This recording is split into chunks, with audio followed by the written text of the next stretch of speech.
Au cours de son histoire, la science a permis de découvrir un univers immensément grand et parfois terriblement vide. Aujourd'hui, je vous propose d'en prendre l'exacte mesure.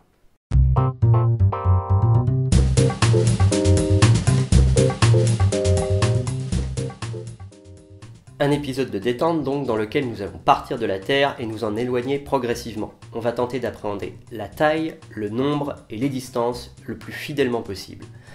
Notre voyage commence avec la Lune.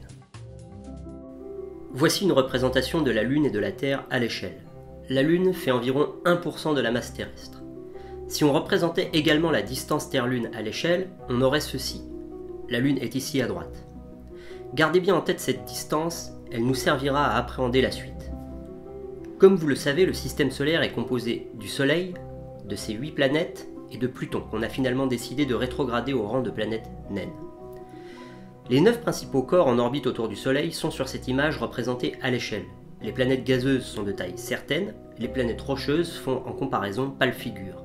Ce tout petit point est Pluton. Vu ainsi, on comprend son statut de planète naine.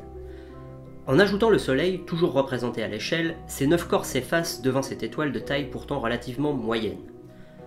Vous vous souvenez de la distance Terre-Lune ? Le diamètre solaire est de l'ordre de 4 fois cette distance.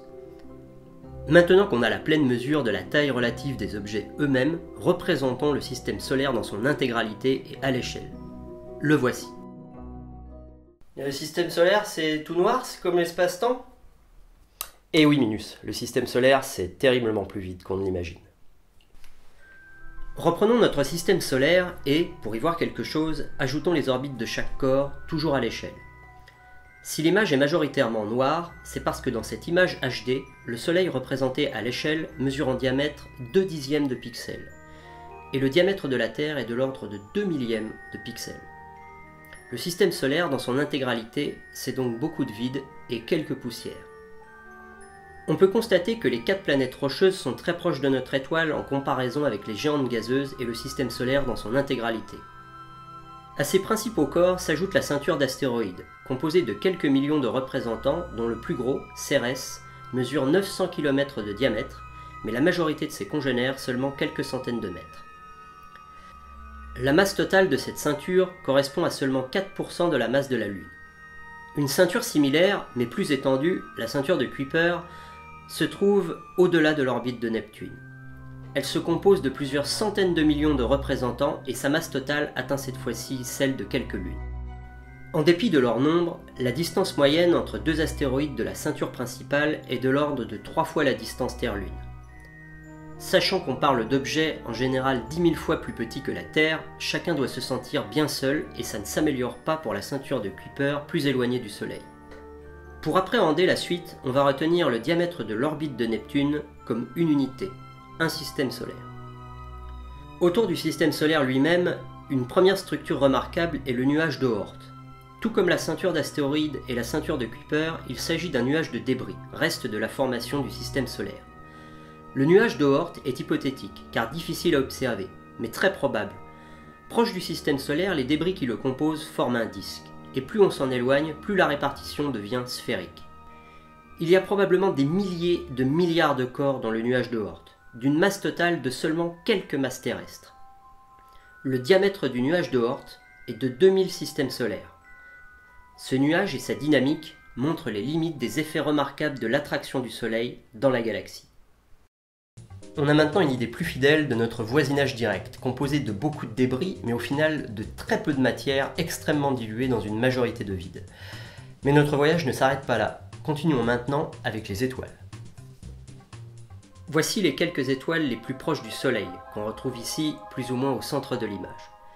Bien sûr, il n'est pas possible de représenter celle-ci à l'échelle en tenant compte des distances. Là où à l'échelle de son système, le Soleil faisait déjà 2 dixièmes de pixels, les étoiles de cette image mesurent seulement quelques millionièmes de pixels.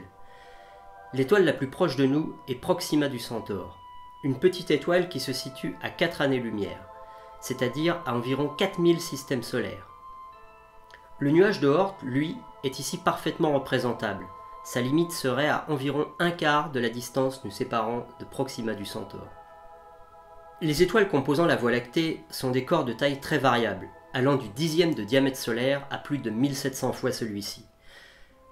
On peut voir ici une représentation à l'échelle de quelques étoiles, où on y retrouve le Soleil, et à la fin de chaque vignette, les étoiles sont répétées sur la vignette suivante. On peut ainsi retrouver Sirius, Aldébaran et Bételgeuse. Bien que très variables en taille, les étoiles le sont un peu moins en masse. Les plus massifs sont de l'ordre de 200 masses solaires, c'est-à-dire qu'à densité égale, elles ne feraient qu'environ 6 fois la taille du Soleil. Bien que de taille non complexée, même les étoiles les plus larges ne sont que des poussières dans la Voie lactée. UY Scuti, la plus grosse de ce diagramme, mesure un demi-système solaire, ce qui est déjà pas mal, mais qui s'efface devant les distances interstellaires des milliers de fois plus grandes. Voici à quoi notre galaxie, la Voie lactée, ressemble probablement, car bien sûr on ne dispose pas encore de photographes à l'extérieur pour nous immortaliser le spectacle. Il s'agit d'une galaxie spirale et le système solaire se trouve environ ici. Le diamètre de la Voie lactée est de 100 000 années-lumière. On estime que par temps parfaitement dégagé, les étoiles les plus éloignées qu'on peut individuellement distinguer à l'œil nu sont à 4000 années-lumière. C'est-à-dire que votre ciel étoilé, c'est cette petite partie en jaune ici. Notre galaxie est composée d'environ 300 milliards d'étoiles. C'est un nombre qu'il est encore possible d'appréhender humainement. Si vous prenez 5 tonnes de sable, soit 4 mètres cubes, c'est environ le nombre de grains de sable que vous y trouverez. Pour réaliser une maquette de la Voie lactée à l'échelle à partir de ces grains de sable, il vous faudrait séparer chaque grain de ses voisins de quelques kilomètres à plusieurs centaines de kilomètres, ce qui vous demanderait de diluer tout ce sable dans un volume de l'ordre de la centaine de fois le volume de la planète Terre. On se rend compte ainsi que le nombre est encore compréhensible, mais que la proportion de vide et les distances le sont beaucoup moins. Même une galaxie, pourtant un endroit dense de l'univers, est avant tout du vide. Là où le vide interstellaire fait parfois peur, il est sans comparaison avec le vide intergalactique.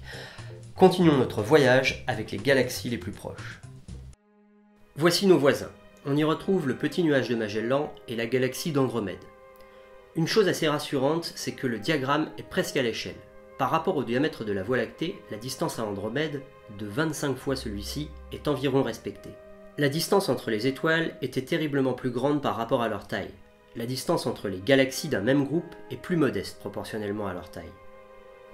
La Voie lactée et Andromède font partie d'un amas d'une cinquantaine de galaxies appelées groupes locales.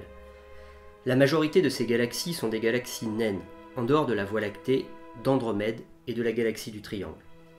En grande majorité, elles sont chacune de 10 à 100 fois plus petites que la Voie lactée.